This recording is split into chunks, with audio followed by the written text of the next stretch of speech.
Tommy Tommy જાઓ Gopal Italian જેલમાં પૂરી દે, Tommy Tommy Raju Karpada ઉપર એફઆઈઆર કરી દો, ટોમી ટોમી જગદીશ મહેતાને જેલમાં પૂરી દો. બધી જ વસ્તુ મહેનતથી થાય છે, કશું જ મફત નથી થવાનું. પણ મહેનતથી મેળવેલો પટ્ટો છે ને કમરે પહેરવા માટે આપ્યો છે, ગળામાં ટોમીની જેમ પહેરવા નથી આપ્યો. જેણે પટ્ટો ગળામાં પહેરી લીધો છે ટોમી બની ગયા છે ભાજપના, એના પટ્ટા ઉતારી લેવાના છે. કે એક ટોમી છે જેને ગળામાં પટ્ટો પહેરી લીધો છે, અને એક ટોમીનો શેઠ છે. ટોમી ટોમી જાઓ ગોપાલ ઇટાલિયન જેલમાં પૂરી દે, ટોમી ટોમી રાજુ કરપડા ઉપર એફઆઈઆર કરી દો, ટોમી ટોમી જગદીશ મહેતાને જેલમાં પૂરી દો.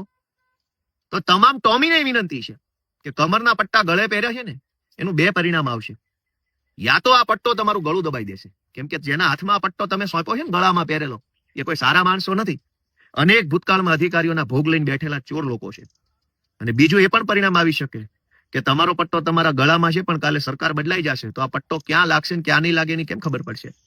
એટલે જે ચોર છે, જે ભ્રષ્ટ છે, જે ગુજરાતને લૂંટે છે, જેને કમરમાં પહેરવાના પટ્ટા ગળામાં પહેર્યા છે, ટોમી થઈ ગયા છે, એના પટ્ટા ઉતારવાના જ છે. જગદીશ મહેતા જેવા નિષ્ઠાવાન માણસો, જિગ્નેશભાઈ જેવા, ભલે દારૂ ડ્રગ્સનો મુદ્દો ઉઠાવ્યો છે તો એ ગુજરાતની જનતા માટેનો મુદ્દો છે. ચૈતરભાઈ ઉપર 307 કોણ લગાવી દે છે? કમરે પટ્ટે પહેરેલો માણસ કે ગળે પટ્ટે પહેરેલો માણસ?